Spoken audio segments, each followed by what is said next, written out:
ये तृष्णा, भोगे हुए भोग को भोगने की तृष्णा, ये हमारे अंदर भाव नहीं पैदा होने दे रही। जहां हम कमर कसते हैं कि आज से हम ठीक से चलेंगे, कोई गलती नहीं करेंगे, फौरन माया अनुकूलता प्रदान करती है। फौरन लो, आज से कोई भोग का विरोध नहीं होगा, हर भोग भोग लीजिए। और जहां भोगा तब फिर शिकंजा कसा उसके, फिर वो त्राहिमाम पुकार प्रभु, तब फिर कृपा होती है, फिर वो एकदम चैन शांति मिलती है। तब फिर वो कहती है ये लो, फिर फ्री भोगो, कोई दिक्कत नहीं। तब फिर वो बस यही तृष्णा।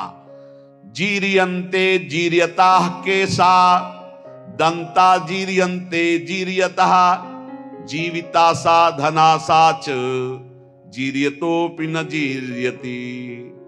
शरीर जीर्ण हो जाता है भोगते भोगते, पर भोग की आशा जीर्ण नहीं होती। यह है पापिनी तृष्णा।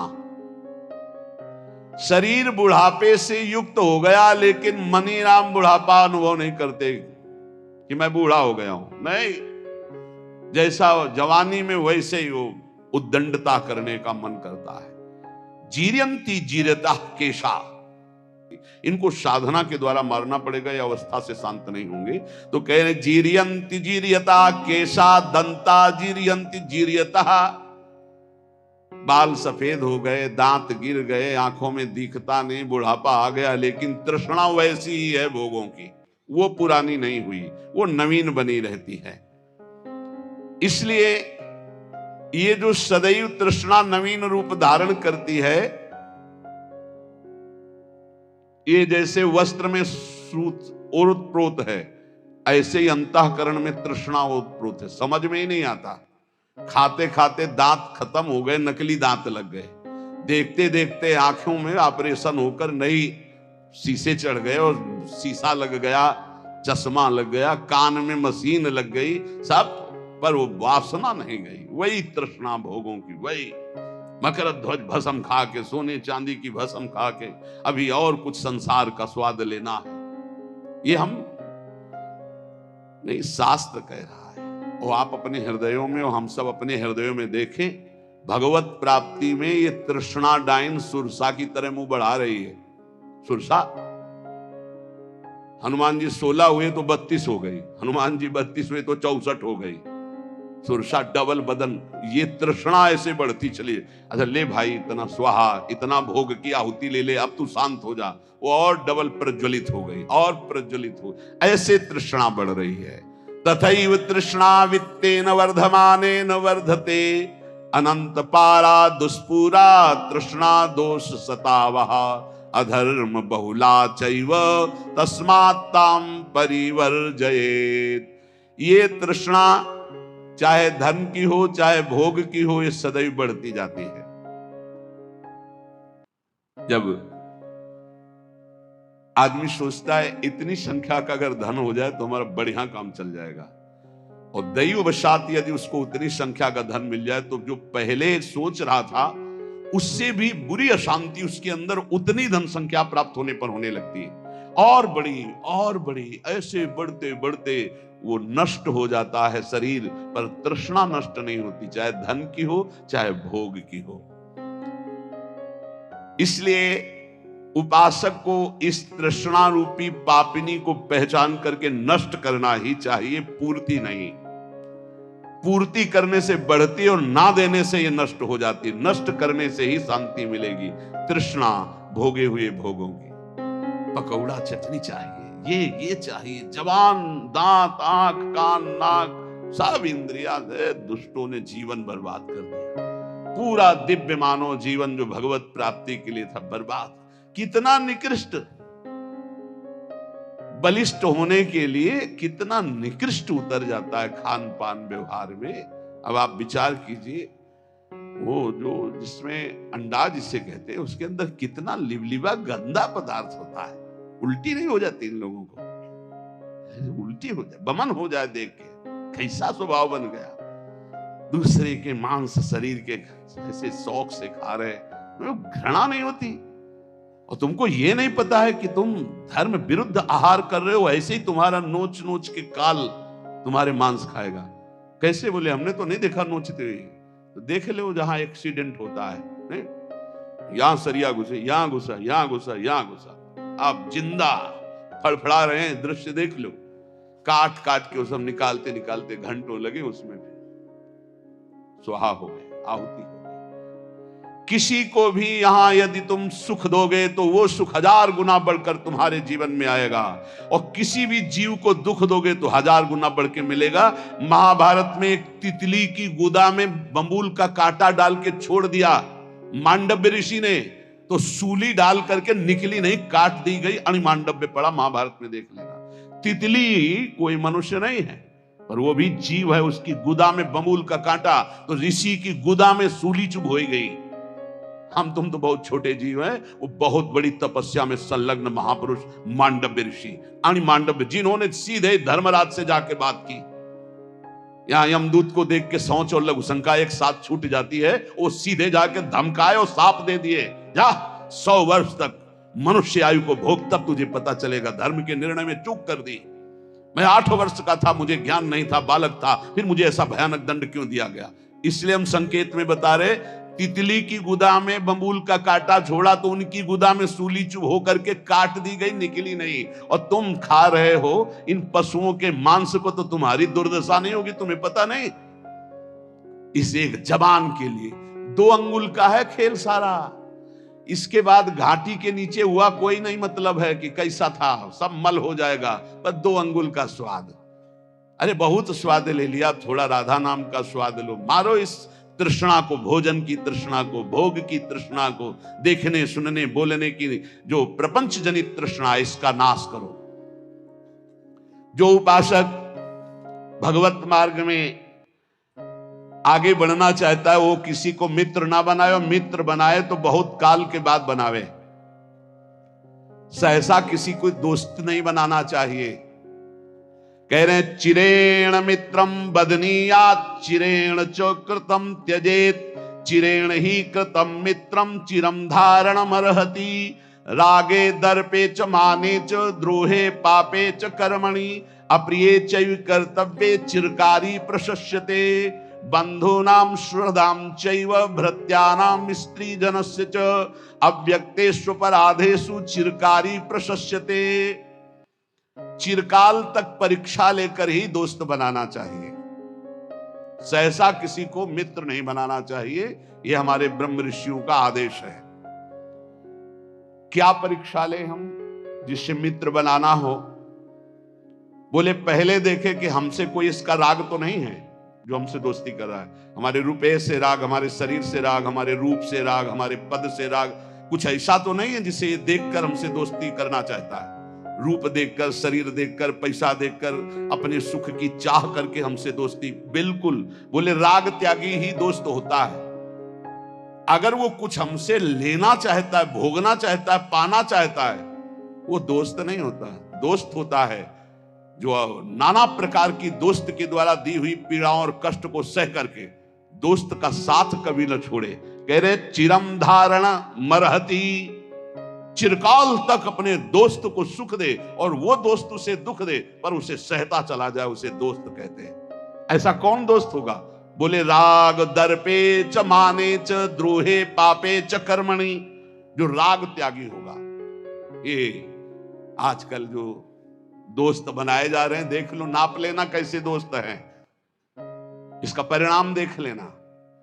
आजकल दोस्त बनते हैं, चाहे बालक हो चाहे बालिका हो, शरीर को देखकर, रुपया देखकर, चाहे बच्चा हो चाहे बच्ची, शरीर राग देख करके, रुपया देख करके, सुख का भाव रख करके जो दोस्ती, घबरा जाना ऐसे दोस्तों से, दूरी बनाना ऐसे दोस्तों से, शोषण करने वाले हैं वो दोस्त नहीं होते। चिरम मित्रम बदनीयात्, चिरेण च कृतम त्यजेत, चिरेण ही कृतम मित्रम चिरण धारण मरहति। महर्षि जन कह रहे पहले चिरकाल तक उसकी परीक्षा लो कि ये किसी स्वार्थ वस्तु मेरे से दोस्ती नहीं कर रहा, और 100 में 100 स्वार्थ वाले ही मिलेंगे। 100 कोई परमार्थी को होगा जो मित्र ऐसा मिले नहीं, कोई ना कोई स्वार्थ है जिससे वो दोस्त बनाए। चिरकाल तक इंतजार करो, ये किसी स्वार्थ के बसी मित्र वही जो अपने मित्र के लिए प्राणों का त्याग कर दे। कुपथ निवार सुपंथ चलावा। पहला पहचान, तुम्हारे किसी भोग सामग्री, विद्वता, राग, पद, प्रतिष्ठा, इसको देखकर तो नहीं दोस्त बना रहा, हट जाओ, वो दोस्त नहीं, वो स्वार्थी। दूसरा, दर्प, अहंकार। अहंकारी को कभी मित्र नहीं बनाना चाहिए। अगर अहंकारी को मित्र बनाओगे तो उसके अहम में ठेस पड़ेगी तो तुम्हारा नाश कर देगा वो। तीसरा, द्रोह। जो सबसे लड़ाई झगड़ा और द्रोह करने वाले, ऐसे को कभी मित्र नहीं बनाना चाहिए। चौथा, जो पाप कर्म प्रिय है, ऐसे कभी को दोस्त नहीं बनाना चाहिए। पांचवा, जो शास्त्र विरुद्ध खान पान करता है, अप्रिय कर्तव्य, शास्त्र विरुद्ध खान पान, कभी ऐसे को दोस्त नहीं बनाना चाहिए। चिरकाल तक कर्तव्य की परीक्षा लेकर के ही दोस्त बनाना चाहिए। ये कर्तव्य परायण है, ये हमारे प्रति दोस्ती निष्काम भाव से रख रहा है, ये हमारे किसी स्वार्थ से नहीं। ऐसे मित्र होते हैं, बिरले ही होते हैं, ऐसे देखे भी हैं। ऐसे भी मित्र होते हैं जो प्राणों की बाजी लगा देंगे लेकिन स्वार्थ की कहीं गंध नहीं और आपका अमंगल और अहित नहीं होने देंगे। ऐसे मित्र दो ही होते हैं, या भगवान और या भगवान का भक्त, दूसरा नहीं होता। स्वार्थ रहित जग जुग उपकारी, तुम तुम्हार सेवक असुरारी। भगवान और भगवान का भक्त, थोड़ी भी भक्ति है तो ऐसा मित्र बना लो, हानि नहीं होने वाली। भगवान से विमुख है तो कोई भी हो, स्वार्थ कुछ न कुछ देख करके ही दोस्ती करता है। सुर नर मुनि सबकी यह रीति, स्वार्थ लागी करें सब प्रीति। जहां कहीं स्वार्थ होगा, चाहे कोई भी हो, वो तभी जुड़ेगा। अगर स्वार्थ रहित प्यार है तो भगवान और भगवान के निर्मल प्रेमी महाभागवतों में। तो यहां सावधान करते हैं, अब ऐसा यदि मित्र बन गया है तो किसी छोटी मोटी बात में उसका त्याग मत कर देना। चिरकाल तक परीक्षण करो, चिरकाल तक उसकी मित्रता को धारण करो। ऐसे छोटी मोटी कोई बात कर दे, कोई शिकायत कर दे या कोई मन मोटा हो जाए, ऐसे स्वार्थ रहित मित्र का सहसा त्याग नहीं करना चाहिए। बंधूनाम सुहृदाम च भृत्यानाम स्त्री जनस्य च, अव्यक्तेषु पराधेषु चिरकारी प्रशस्यते। ज्ञान वृद्ध और वयोवृद्ध, इन दोनों का सम्मान करना चाहिए, पर सबसे पहले ज्ञान वृद्ध। जैसे श्री सुखदेव जी ज्ञान वृद्ध हैं और उनके पिता पितामह बड़े बड़े वयोवृद्ध हैं। जब सुखदेव जी पधारे तो सब खड़े हो गए। ज्ञान वृद्ध का अध्यात्म में सम्मान होता है, लौकिक व्यवहार में वयोवृद्ध का सम्मान होता है। बोले 80 वर्ष के हैं तो प्रणाम, और भगवत मार्ग में ज्ञान वृद्ध का अगर वो 10 वर्ष का भी है और वो भगवान की भक्ति में बढ़ा हुआ है, तो देखो गुरु का नाम पीछे आया, चेला का नाम पहले आया। प्रहलाद, फिर नारद, जबकि नारद जी गुरु है प्रहलाद जी के। पर जब भक्त नामावली का गान करते हैं प्रातः स्मरणीय भक्तों में, तो प्रहलाद, नारद, पराशर, पुंडरीक, व्यास, अम्बरीश, सुकसौनक, भीष्म, दालभ्याम, पहले प्रहलाद जी का आया। अद्भुत भक्ति, अद्भुत निष्ठा। तो यहां ज्ञान वृद्ध का सम्मान अध्यात्म में होता है, व्यवहार में वयोवृद्ध का सम्मान होता है। दीर्घ काल तक ज्ञान वृद्ध पुरुषों का जो संग किए हुए है, उसको चाहिए कि धर्म का सेवन करने के लिए, धर्मयुक्त स्वभाव बनाने के लिए अपने आप को बंधूनाम सुहृदाम चयुभृत्यानाम स्त्री जनस्य च, अपने बंधु भाई परिवार, सुहृद भृत्य स्त्री वर्ग, अगर इनसे कोई अपराध बन जाए तो इनसे कभी द्रोह ना करे। इसके लिए ज्ञान वृद्ध संतों से शिक्षा प्राप्त करके अपने परिवार को प्रीति के द्वारा बांधे। आज का समय ऐसा आ गया, छोटी सी छोटी वस्तु के लिए भाई भाई की हत्या कर देता है। छोटी सी बात के लिए पत्नी पति में मन मुटाव और तलाक और दुनिया का प्रपंच का क्या सीखा, क्या मानव जीवन की दिव्यता प्राप्त की। ज्ञान वृद्ध पुरुषों की सेवा करके बंधूनाम सुहृदाम च भृत्यानाम स्त्री जनस्य च, अपने भाई से, अपने सुहृद जनों से, अपनी पत्नी से, अपने पारिवारिक जनों से ऐसी प्रीति करो वो तुम्हें कटु व्यवहार करे। ये बात देखो जो शास्त्र कह रहा है वो उसमें में पाई गई, जो धर्मात्मा पुरुष उसमें लक्षण पाए जाते हैं। बंधु नाम सुहृदाम च भृत्यानाम स्त्री जनस्य च। यहां शिक्षा लेनी चाहिए। ब्रह्म ऋषि जन बोल रहे, आप अपने भाई से, अपने सुहृद जनों से, अपनी पत्नी से, अपने परिवार से किसी भी बात को लेकर के द्वेष ना करें, विग्रह ना करें। चिरकाल तक मित्र की परीक्षा लेकर उसे मित्र बनाए, छोटी मोटी बात में उसकी दोस्ती को तोड़े ना। ये आपके अंदर दैवत्व भाव आएगा। सर्वस्पिंद्री लोभेन संकटान्यवगाहते सर्वत्र संपदस्तस्य संतुष्टम यस्य मानसम। चाहे गृहस्थ में हो चाहे विरक्त में हो, जो लोभग्रस्त हो जाता है वो संकट में निश्चित पड़ जाता है। लोभग्रस्त हो गया तो संकट में पड़ जाता है, पक्का पड़ जाता है। इंद्रियों के लोभग्रस्त होकर धन के लिए, भोग के लिए यदि जाएगा तो संकटग्रस्त हो जाएगा, मारा जाएगा पक्का। श्री दत्तात्रेय जी ने बाज को, श्यान पक्षी को गुरु बनाया। वो एक मांस का टुकड़ा लिए जा रहा था, कई पक्षी दौड़े तो उसने विचार किया कि मेरे ऊपर झपटेंगे, मांस का टुकड़ा छोड़ दिया, सब पक्षी उस पर टूट पड़े, आराम से चल पड़ा।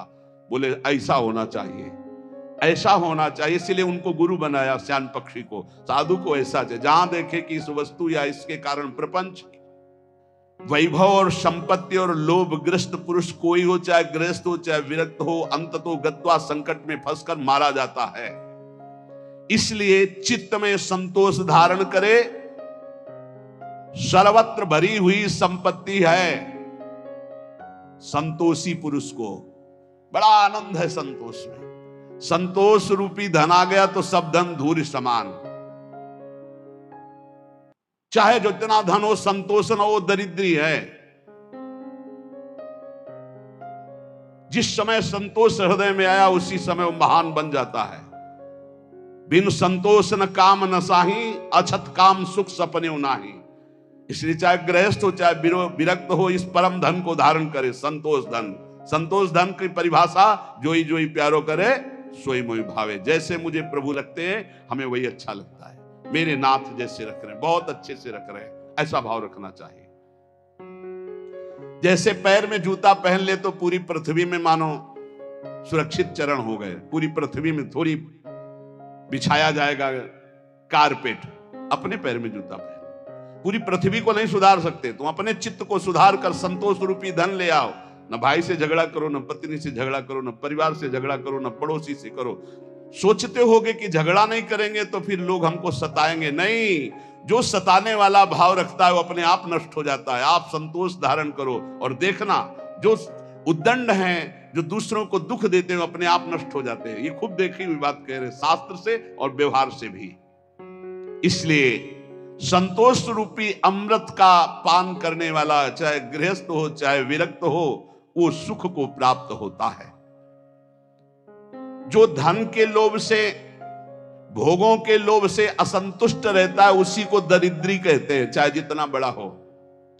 असंतोष ही सबसे बड़ा दरिद्रतापन है, भिखमंगापन है, दुख है। संतोष सबसे बड़ा सुख है।